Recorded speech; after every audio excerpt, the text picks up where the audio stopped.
and let us all do we can to build a better future. All right, so James O'Keefe managed to get one of the Biden people, a cybersecurity analyst, to spill the beans, to reveal many of the concerns about Biden's mental state, why Kamala is not popular. Now, I won't be able to play that interview or the video on YouTube because it could get us hit, but I can do something to trigger the libs, such as pulling up this article from RT, because nothing says triggering the liberals and the vote blue no matter who and the Biden 2024 people than RT. So let's talk about it. A White House aide has admitted that his colleagues are worried about the U.S. President Joe Biden's deteriorating cognitive skills. You think it's something that we've talked about, RBN's talked about, Due Dissidents talked about, Jimmy Dore, Kim Iverson, everybody's been talking about it. You know, I'm glad that the Biden administration, is more or less revealing what we already knew, but I'm willing to bet they knew it on day one. And the unpopularity of his vice president, Kamala Harris. But they can't publicly voice those concerns as the president seeks re-election later this year. Oh, so sad. So speaking in a hidden camera interview posted online by undercover journalist James O'Keefe on Wednesday, White House cybersecurity analyst Charlie Krager acknowledged that the 81-year-old Biden is slowing down. I'm going to pause right here. Look. All right, because this one day will probably happen to me and to all of us. We all live life, but eventually there is a beginning, a middle, and an end. Death is the high cost of living. And when we reach those ripe old years, those final years, we do slow down. Now, each of us are going to be different in our own right. Some people who are 100 years old are still sharp as ever and can outmaneuver any one of us young boys and gals. But for the most part, we do slow down. I've seen it happen to my loved ones. We have a president who's 81 years old in charge of a global superpower. We have a president who should be in his prime, but he's not. He's 81 years old. And yet corporate media, the Democratic establishment, the Congressional Progressive Caucus, and other high-profile individuals within the progressive community and the liberal community are trying to tout that Biden is the guy to lead us in 2024. Quit being ignorant to us. Quit insulting our intelligence. Many Americans see that there are a lot of things wrong with Joe Biden, and we're not buying it anymore. Now, I do want to pull this up here as well, bring back up this article again. He also said, this is Charlie, the cybersecurity analyst, said he also said that there had been discussions about removing Harris from the 2024 ticket, given her struggles as vice president, but the Democratic Party's nominees are set in stone. So once again, Cenk, Marianne, Dean, you three stooges, you're wasting your time. The DNC convention is going to be coming here in Chicago, and yes, as I said before on numerous segments, we will be covering it. But it's already a foregone conclusion. It's Biden and Harris, even though they realize that Harris is not popular at all, which is something I find funny. I find it to be hilarious.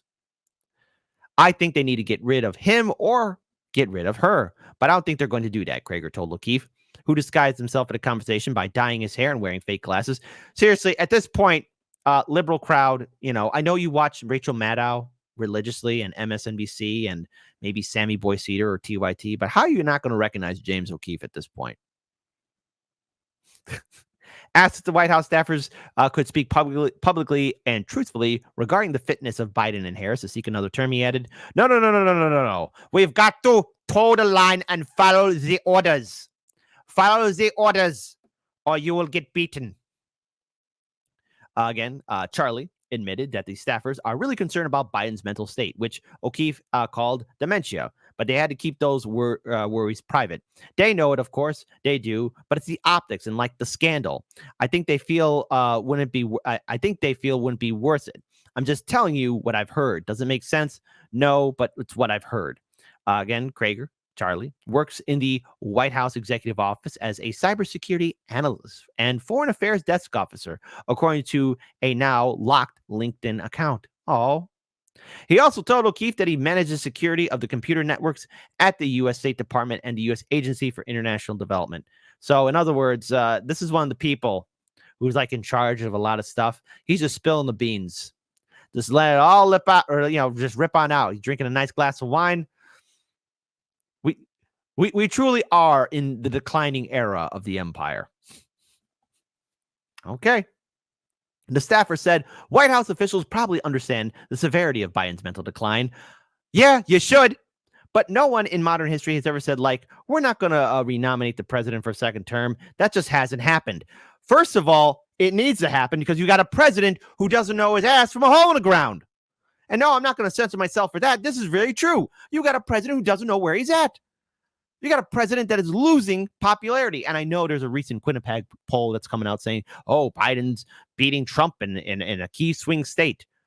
Okay, fine. We're still in the early stages of this election cycle. And there has to be a debate between Biden and Trump, no matter what's going to happen. Yes, vote blue no matter who. Trump's going to be the nominee. Quit trying to make Nikki Haley, that's not her name, a thing. Okay? Nikki's not popular amongst Republican voters, okay? So one of the things with Trump supporters, I'll agree with them. It's like, having Nikki Haley as your nominee would be the worst decision for the Republican Party. But the liberals, they want her because she's strong, right? Jesus. Ruled by morons. Seriously.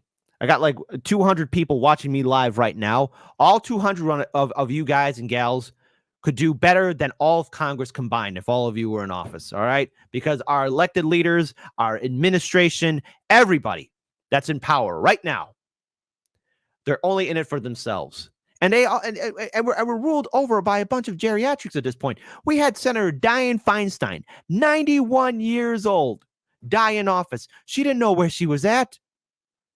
She had to be told how to vote. This is a declining empire. We're ruled over by senile senior citizens, and they're surrounded by people that are trying to treat us, the American people, as a bunch of morons. We all see this. And yet our commander-in-chief is a senile old man. Great. Brilliant job. Now, when it comes down to our vice president, she's not popular. But you can't remove the first black lady to be vice president from the presidential ticket. He said, like, what kind of message are you going to send to, like, African-American voters? Well, I'm pretty sure African-American voters don't give a damn about Kamala Harris. I could say this with confidence. In fact, you know what? I'm going to private message RBN and be like, hey, guys, how do you feel about Kamala Harris being removed from the ticket?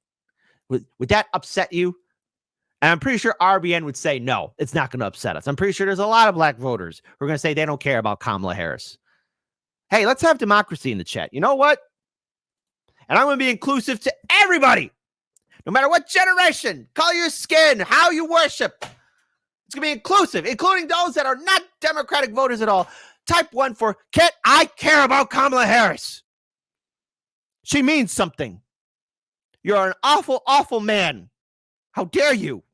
Type 2, man, I don't give an F about Kamala Harris. I don't care about that woman. Think I care? I got bigger fish to fry. I wonder how many 2s we're gonna. Oh, Kurt Boss, that's a knife in the heart right there. Kurt Boss, that's a knife in the heart right there, man. I guess I am an awful, awful man. Continue it on. Going forward. He added that Harris was unable to retain black staffers.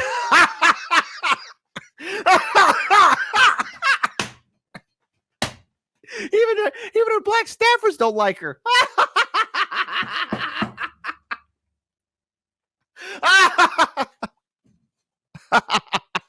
Who quit on her en masse.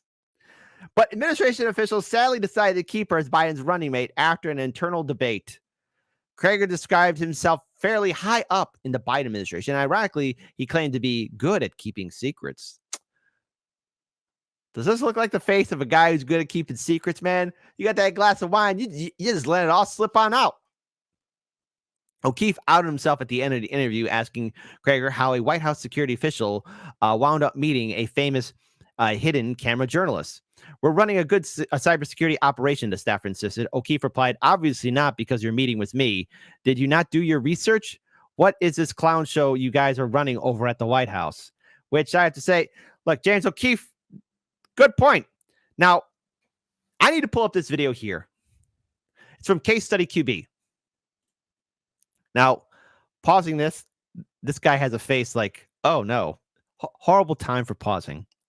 But discussing the crumbling Biden coalition as he loses support from the left wing of his party. This is rather funny. I just want to this is like, SpaghettiOs. Let's play this video. I want to talk about those disappointed progressives and switch gears a moment. Jonathan Chait points out that the coalition that defeated Donald Trump in 2020 seems to have crumbled. He says the left wing of the party is so upset with Joe Biden that some of them are actually ambivalent about a Trump win. Juanita, what is the rationale here? Joe Biden didn't do enough for me, so I'm okay with Trump, who wants none of what I do? First of all, let me explain what happened, lady, especially for the people of BSDNC. First of all corporate media, anyone with a blue check mark with the vote blue no matter who, mindset, did this calculated campaign of be afraid of Donald Trump and, yes, bully and browbeat and yell at people and make people feel bad if they didn't vote for Biden because everyone was so triggered by Donald Trump. So to anyone, I understand why you voted for Biden, but you do realize that you don't have to let those people bully you around because remember, nothing changed. I remember, and I didn't buy into the crap. Look, I voted third party in 2016. I voted third party in 2020. I voted third party during the 2018 midterm election cycle and the 2022 midterm election cycle. So process of elimination, what do you think I'm going to do in 2024? I'm encouraging all of you, my voting audience, to vote however you feel like. And if you don't want to vote, fine. That's on you. Do whatever you want. But I'm not going to sit here on this show and make false promises like, oh, everything's going to be fine when this person becomes president or that person becomes president, because that's a lie. I understand why people voted for Biden because everyone was afraid of Trump. And I remember all the things people were saying. Women's rights were going to be gone. Take it away. The pink pussy hat people would be afraid. World War III would happen. Our economy would fall apart. Our infrastructure would fall apart. Communities would be destroyed by natural disasters or man-made disasters. People would be left fending for themselves. The economy would be in full-on free fall. Owning a small business would be a dream. A lost dream. Homeowners would lose their homes. Renters wouldn't be able to pay rent. And then everyone's saying that things would change when Biden got into office. And all those things I listed happened under Biden. So I understand why the great coalition has broken apart, because Bernie Sanders, the cuck, AOC, the major sellout, they went all in for Biden, got nothing in return, and left their voters high and dry. Well, I'm not making a mistake here. I'm telling the truth. And if it hurts your feelings, I don't care. I think the rationale is that they are genuinely fatigued by the strain that people have been under for years now. And I think that came across, let's be real, when Elmo tweets out, temp check, how's everybody doing? And everybody's like, bad, right? Like that's the... And you know things are bad when corporate media's got to quote Elmo, okay? A freaking puppet. He's not real. By the way, if you did think that Elmo was real, I'm so sorry. Hashtag, please don't unsubscribe. Tone. That's the general tone of this electorate right now. And I think it's going to be a massive uphill battle for Democrats because, yes, Democrats have to do a better job of voicing and communicating and educating voters on what they have achieved, as Tim enumerated earlier. But they also have to mobilize them. And I think that's where the big concern comes in. I was actually in conversation with DNC Chair Jamie Harrison for What a Day, which is airing tomorrow, where he talked about the call to action still being clear. But again, if voters are genuinely fatigued, if voters are genuinely turning away from the Biden administration for a range of issues, whether that's immigration, they don't like what they're seeing in this deal, whether that's the conflict in Gaza and they don't like the Biden administration. There's a lot of things. Everything, all of the above. You know, I walked away from the Democratic Party in 2016 and I never looked back. Okay? And I'll do it again. And if that makes the vote blue no matter who crowd sad, too bad. But I also am not going to vote Republican. I'm going to vote independent and third party. I'm going to support citizen ballot initiatives, and that's it. That's how I feel. And I encourage my audience to think the exact same way too. And to the diehard liberal voters and diehard Republican voters, don't worry. Hang out with us some more. We'll turn you to our cause. 50% of the population identifies themselves as independent. Administration's response. I think the reality is that on top of those issues, the fatigue has to be accounted for. And that's something we absolutely need to be keeping an eye on in battleground states, because we know how tight this election is going to be. Yep. And by the way, speaking of which, you'll notice they're going to be quick to defend the Biden, because the DNC chair discusses the problem with young black voters and black pastors demanding ceasefire. Joe Biden's a good man. He's a decent man, even though he was against a woman's right to choose, even though he was against busing and desegregation, even though he said he gladly prostituted himself to corporations, even though he gladly wrote the crime bill. You see where I'm going? Hey, Bernie, I'm talking about your good friend, your buddy, your pal, your ace in the hole, your good friend, your buddy. Remember, Bernie? Your friend, Joe Biden? This is how you know Democrats are living in the other world. Like, they're living in another reality. So that White House cybersecurity analyst staffer person that O'Keefe was interviewing, they know there's something wrong with Biden. They know that Kamala's not popular.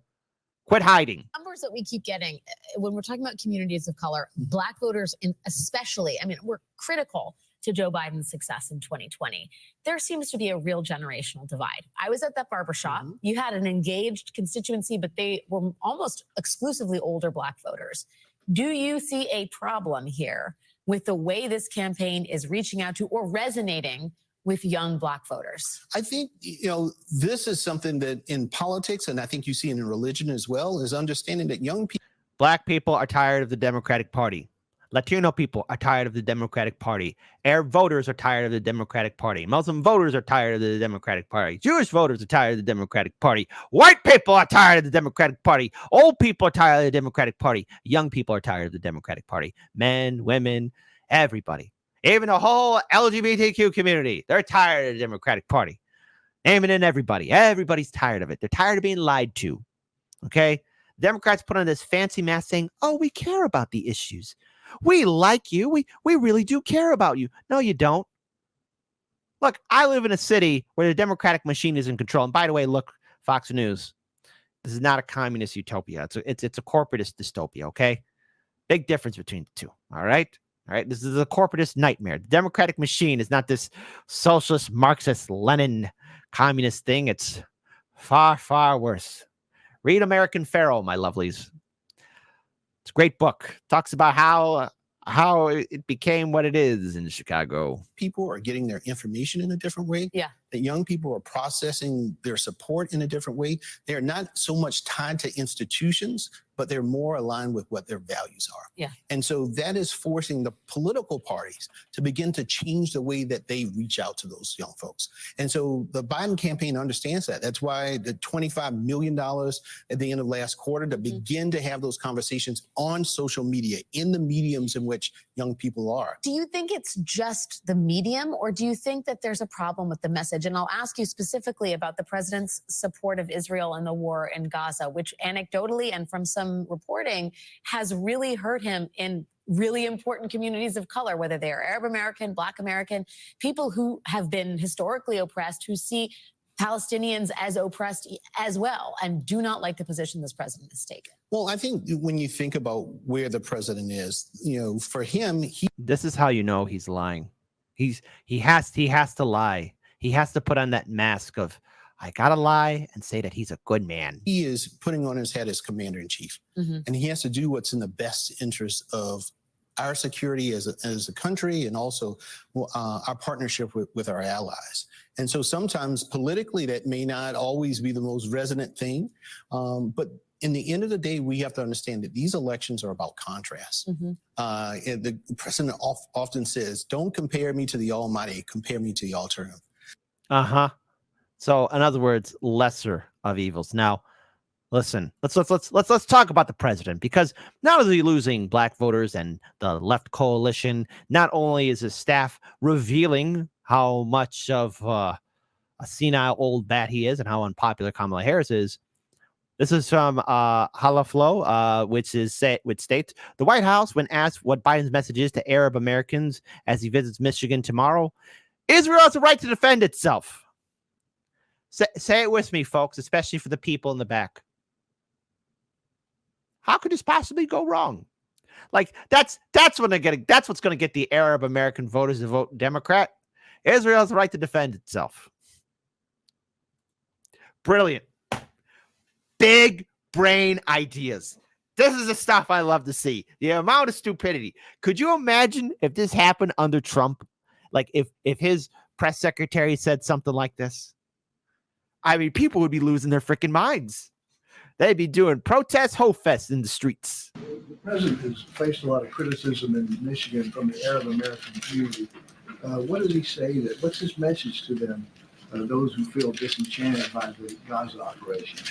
So a couple of things. Obviously, as Armor was asking me, tomorrow he's going to be going to Michigan. It's going to be a political organized trip that is going to be done by the campaign. So any itinerary or pieces like that are related to that particular trip, the campaign could answer to that more broadly, obviously. But what I would want to say is that the president has met with Americans with varying opinions about the conflict that we're seeing, sadly, in Israel and Hamas.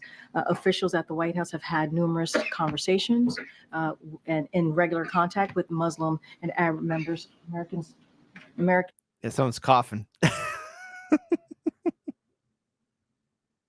Let's just rewind that one more time. Be done by the campaign. So any itinerary or pieces like that are related to that particular trip, the campaign could answer to that more broadly, obviously. But what I would want to say is that the president has met with Americans with varying opinions about the conflict that we're seeing, sadly, in Israel and Hamas. Officials at the White House have had numerous conversations and in regular contact with Muslim and Arab Americans leaders in Michigan. This is completely scripted, man. Word salad. I remember as a kid, thinking that our leaders were inspirational people and they surround themselves with wise individuals who knew how to lead. The truth is, no one knows what they're doing anymore. And if you really want to get truly open-minded, no one ever knew what they were doing. And across the country, hopefully Sam is okay. Get some water. Concerned for him. Look, the president's going to continues to believe that Israel has a right to defend himself. Yep. Israel has a right to defend itself. They have a right to defend itself as long as they continue. It is done. Say it with me. How is this going to win voters? Accordance of international humanitarian law. So we will continue to have those conversations with them. At the same time, he is heartbroken by the suffering of innocent Palestinians. That is, who have been caught in the middle of this conflict, sadly, and between obviously Israel and Hamas. And he continues to press for humanitarian aid. You've heard the admiral speak to that when he was getting a couple of questions on that. And when we've had the humanitarian pauses in the past, we've been able to get about 100 hostages home to go back to their family and friends, right? These are all lies. It's not going to win voters. And speaking of Arab and Muslim voters, this happened on yesterday's show in Las Vegas when two Muslim women went to attend a Kamala Harris event in Viva Las Vegas. We are choosing who's going in and out of the event. I'm sorry. Why are you choosing us not to go in when we have an invite? Right, you specifically singled us out. That's racist. Is it because we have hijabs? I'm happy to talk to someone else. It is because that's clearly, I was afraid of this. You That's crazy. singled us That's out of everybody. Isn't Out that of against all the Democrats? women, Whole singled us campaign? That's very Islamophobic. That's very racist. I'm sorry. Are you? Are you sorry? Come on, man. Why'd you profile them? Keep coming through. We have You're an part invite. of the LGBT community too, right? And you're still gonna kick us out? Come on through. Come on through, everybody. Are you serious? That's crazy. Wow. Now I really won't vote for Biden and Harris. That's crazy. Interesting. And you and Whose you're decision from is that? Las Vegas too, Because we huh? want to talk to them. Come on, come on, come on. The liberal crowd should know that when someone asks to see the manager, you better get them the manager right away. Right. Whose decision was this? Come on through. Thanks for being here. Thank you. Yeah, thanks for being You're a here. white They're male racist, part of the Islamophobic, LGBT obviously. community, and you're being racist. They're disinviting come us through. because we have hijabs on our heads. That's why, people. This is not a democracy. This is disgusting. We're being singled out. Obviously, we're the only hijabi women. That's kind of clear. They're disinviting us because we have scarves on our heads. Literally. That's disgusting. When we have an invitation, just like everyone else, what is the problem? By a man who's in the LGBT community too. You're going after another group. I thought the Democrats were supposed to be inclusive. Oh, Biden and Harris. You're in for a roller coaster ride, and it's going to be funny. Remember, folks, don't let the vote blue no matter who crowd bully you, because these are the same people, these staffers, who will get on Twitter and say, you got to vote for Biden because we have to stop Trump. Can they come in? They were already.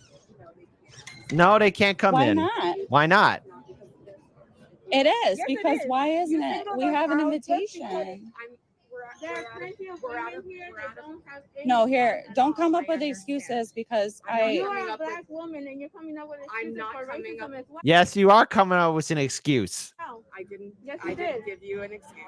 You I'm just letting said that you we're know. not being I'm letting you discriminated, know but that when you clearly are. I'm letting you know that you've been disinvited from an event. Why? So you can choose. Why? Let's actually look, because remember, both of these Muslim constituents had RSVP'd for the event. We're giving wristbands. Look at that. I'm giving the little fancy wristbands. Oh, hey, just one last time. One last Just time. like everyone else. What is the problem? By a man who's in the LGBT community too. You're going after another group. Can they come in? They were already. Why not?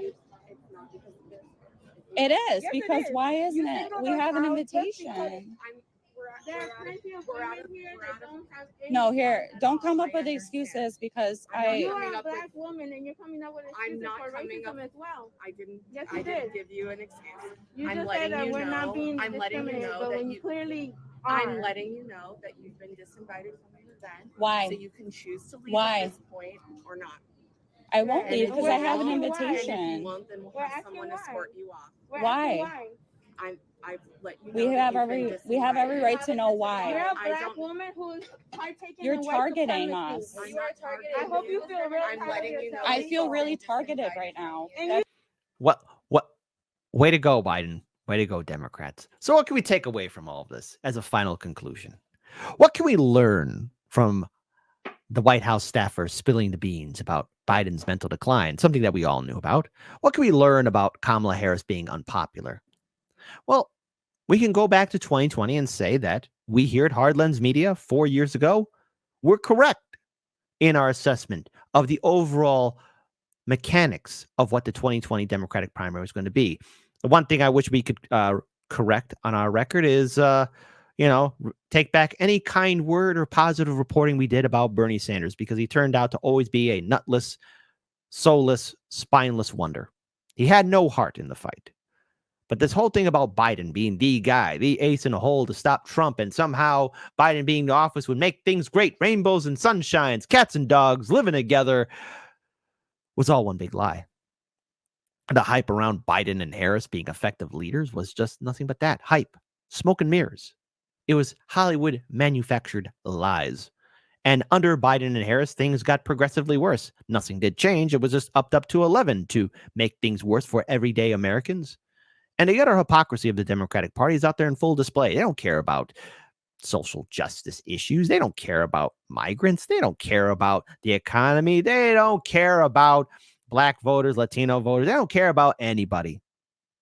They're only in it for themselves. They just only put on an effective neoliberal mask to make you feel comfortable. And the sooner more people wake up to the fact about the utter hypocrisy of the Democratic Party, and yes, to the extent of the Republican Party as well, the freer we will all be. Something's wrong in Washington, D.C. It's more than just being a cesspool. It's more than just a swamp bubble.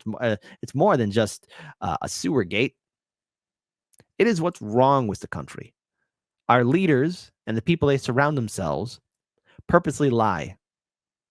It would be difficult for them to tell the truth because they can't do it.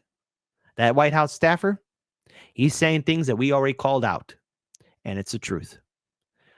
2024, it's going to be a fun election year. And yes, Hard Lens Media will be covering the DNC convention in Chicago. We'll see all of you there.